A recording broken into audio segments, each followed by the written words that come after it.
Hello and welcome back to another reaction. In this occasion, Avatar: The Last Airbender Season 2 Episode 8.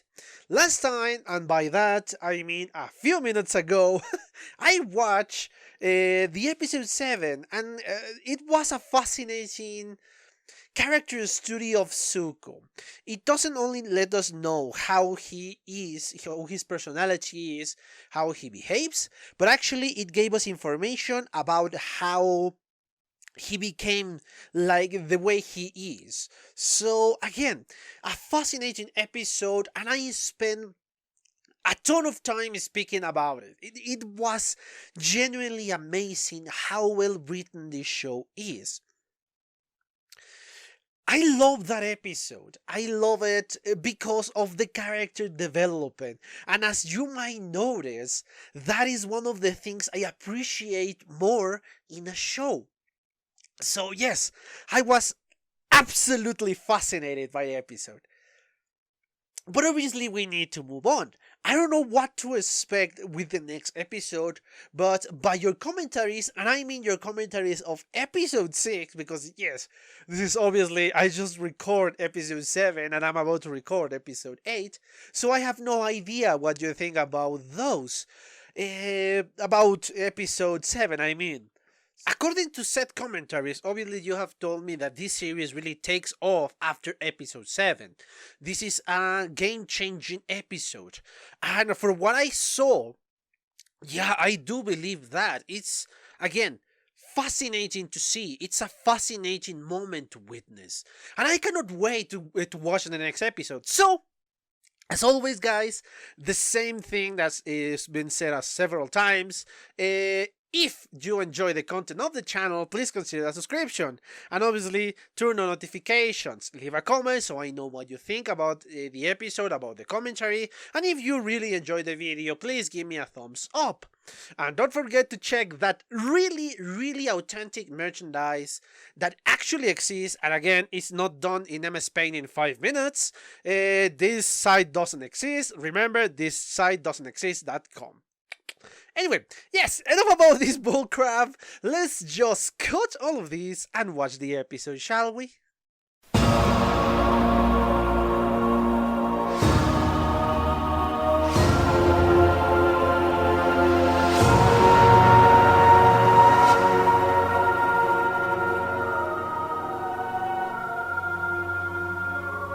Okay, I'm back. I just watched a second time, and again, more times, the 8th episode. There are several things that I want to speak about this episode, and obviously the first one that comes to mind is the different dynamic that we are going to have from now on. So far in previous episodes, and I mean previous of this one, we only have 3 people to worry about, and this dynamic of 3 people. Katara, Aang, and obviously Sokka. Those are the 3 people that are in this dynamic. It was, I think, a lot easier for them to adapt because 2 of them are brothers, brother and sister. And the addition of Aang, which is a very pacifistic person, is very calm, very collected, doesn't affect much this dynamic. So it was kind of easy to see this harmonious dynamic that these 3 people had.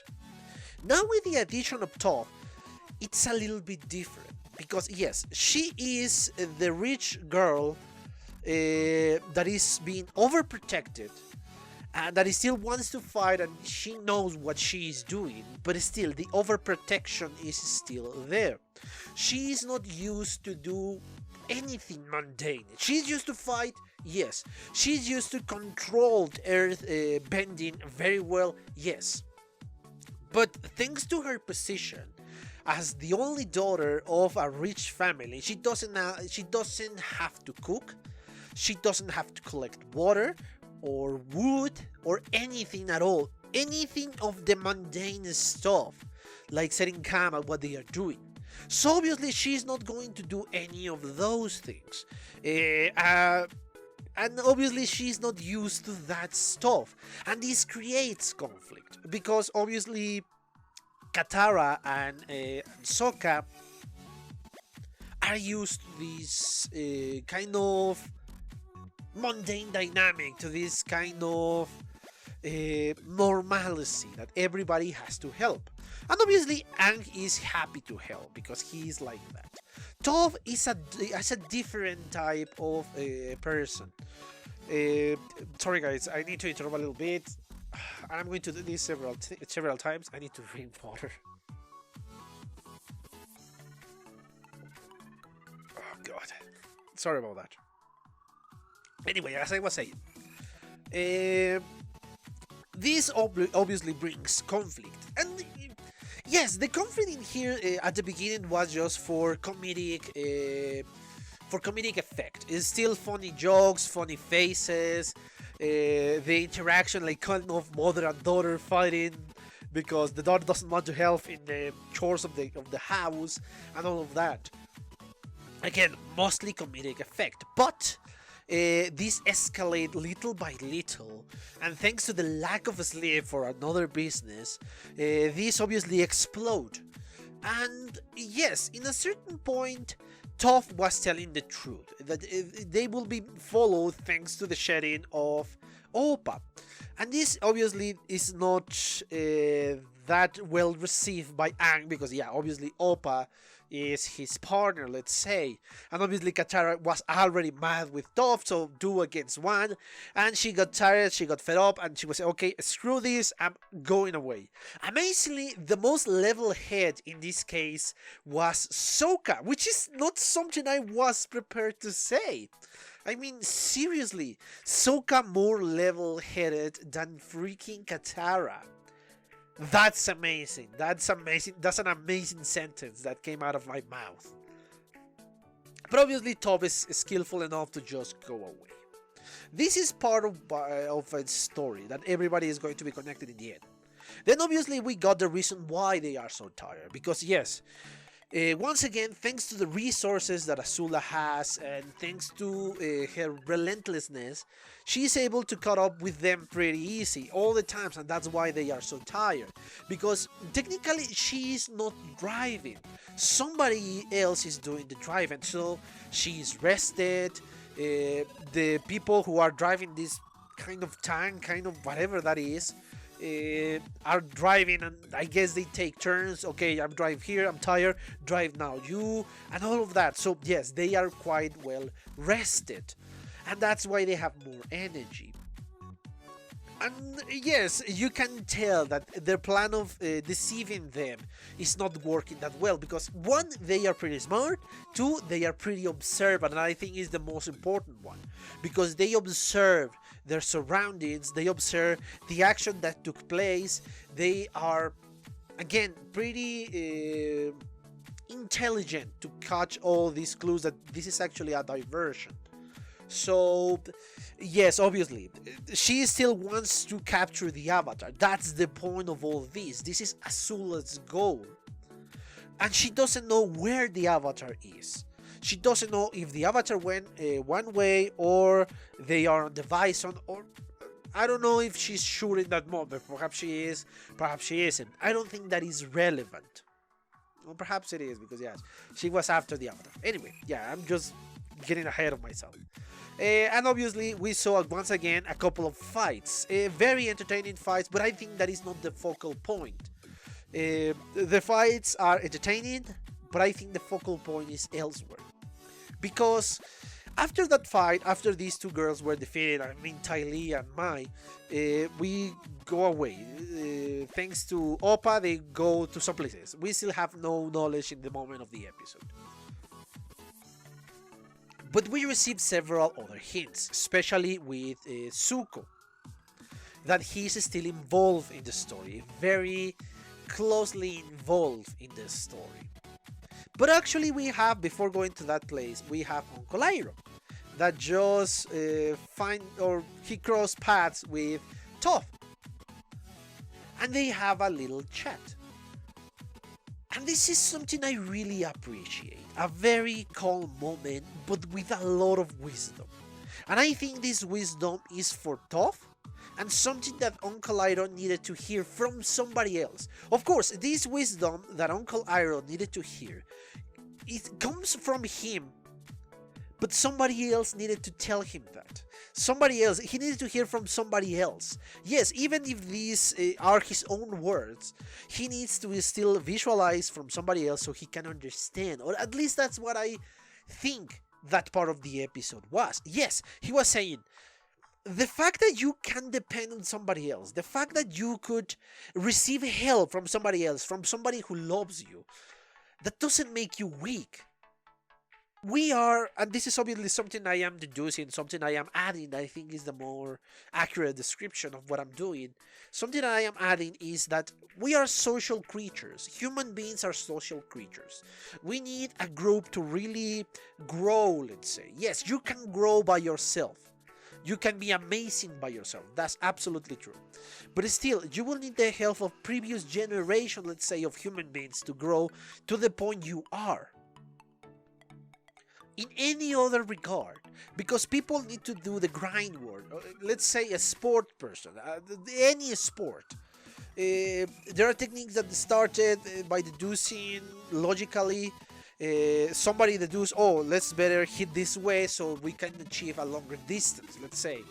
Or if I do this with my feet, I could run faster or longer or whatever. So yes, you are receiving help from somebody else because again, we are social creatures. And this applies to everything. Science, sports, food, whatever we want to achieve, we are, I don't recall who said this, I think it was Albert Einstein.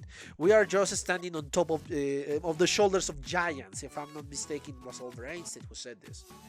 So, yes, and this is part of the wisdom that yes, you are not weak if you are receiving help from somebody. You are not weak. People love you because they want, and they want to help you because they love you. He needed that, to hear that, because yes, he needs to let Zuko knows that he loves you, and he needs to be with him. Because obviously he reminds him a lot of his son, and this is something that we know from previous episodes, but more specifically in the previous one, he lost a son, and I mean Iroh. So now, I guess his emotional support now is Zuko.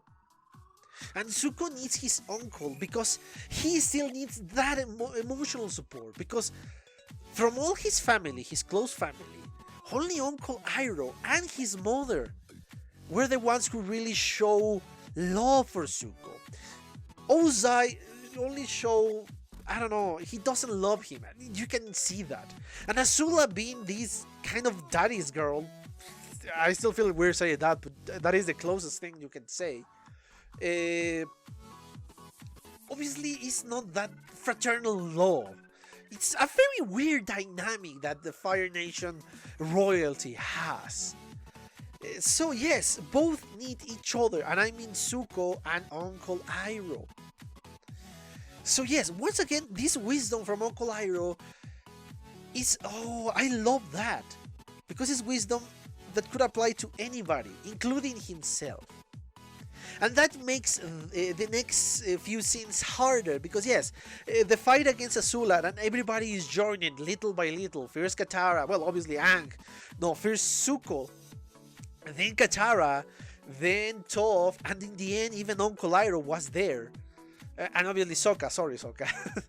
Yeah, but all of them joined in the fight. But unfortunately, Azula is amazing at battle. That's something I have to give it to her. And this is obviously from what we saw, and from, if we compare it to the fight between, the first fight between Aang and Zuko, that, yeah, Aang and Zuko was a more, I don't know, balanced fight. They kind of are in the same level. And now, when he fought Azula, Azula is, I think, in a whole different level. Even with the water bending that Aang now is able to control, let's say. Yeah, you can see that Azula has such a skill, man. She's so talented. Yes, she's a bitch, but I can tell that she's amazingly talented. Well, going on, again, this terrible scene. Azula being this, I don't know, battle genius, takes this opportunity, the small distraction that Uncle Iroh has, and she struck. And that is enough opportunity, because I guess she knew she was not going to be able to defeat everybody there. perhaps 3 against her, yes, but all of them, I don't think it was going to be possible. So she decided to retreat for now, and the perfect distraction is obviously the Uncle Iroh's wound. And I'm saying this because, my god, please let Uncle Iroh be fine. Yes, with a wound, but fine otherwise. Because it's a very dark point, and I don't know if the show is going to be going that place, to that dark place. Hopefully no, because I love Uncle Iroh and his character is amazing. So please let it just be a wound. And I understand. If you saw the end of the reaction after the credits start, I'm kind of angry against Zuko because he's not letting Katara cure Iroh. Because I want Iroh to be fine, and I know how Katara can help him. But later on, of course, I understand. That's why I kind of hold back in that moment, because I understand how Zuko feels, because he doesn't know that she could help him. He doesn't know that. And he doesn't want them to see them weak, or to betray them and capture them and trade them for money or something like that. He's actually trying to protect Uncle Iroh because he doesn't know enough about Katara and the rest of the group, obviously. He doesn't know the relationship that he bond with Toph. A few hours ago in Showtime, obviously, I'm speaking about that. He doesn't know any of that. He is in complete darkness about that. So I understand later on why he was trying to defend his uncle, because he considered them enemies. So that's why I hold myself back, because yes, I want Katara to help him, but I kind of understand why Zuko was acting the way he was acting. Oh my god, hopefully in the next episode we're going to see Uncle Iroh fine. Please don't let me waiting for that. Oh my god. But anyway, yes, I think I exhausted the topic of this episode. I hope you enjoy it. And yes, merchandise time. Yes, this is absolutely a real t-shirt that you can buy, and it's not made in MS Paint in 5 minutes. And this is a real site, obviously. This is not a realsite.com. This is not a realsite.com. Click there and buy shirts. I need money. Okay, enough about the joke. I made a joke because, yeah, it's kind of the anniversary of the channel. This is 2 years of the channel, so obviously I made a joke. There is no merchandise, guys. I'm sorry. I know some of you already placed your orders. Sorry to disappoint you guys. Yeah, those amazing shirts are not real. Sorry, man. Sorry. But anyway, yeah, that was the point. So yeah, kind of the anniversary of the channel, guys. So thank you for all these 2 years that some of you have been following me, and those new ones in this year on the previous one. Thank you still, because yes, without you I will not have an audience, and I will just speak into nobody. So thank you so much for that, guys. So yes, if you want to follow me, please follow me, guys. Follow me on Twitter. Please subscribe to the channel if you enjoy the content, so more people could get to know the content of the channel. Give it a like, leave a comment. That will help a lot the channel, because yeah, the algorithm is crazy, and if he sees a video with a lot of likes and a lot of comments, he's going to be saying, oh, people are interested in this, let's put it in the front lines. So yes, guys, thank you so much, guys. Thank you so much for these 2 years of the channel, for those who have been following me from the beginning, and from those who recently subscribed. Thank you so much, guys. Thank you to all of you. Well, anyway, I hope you enjoyed the video, and I hope the joke was not so obnoxious.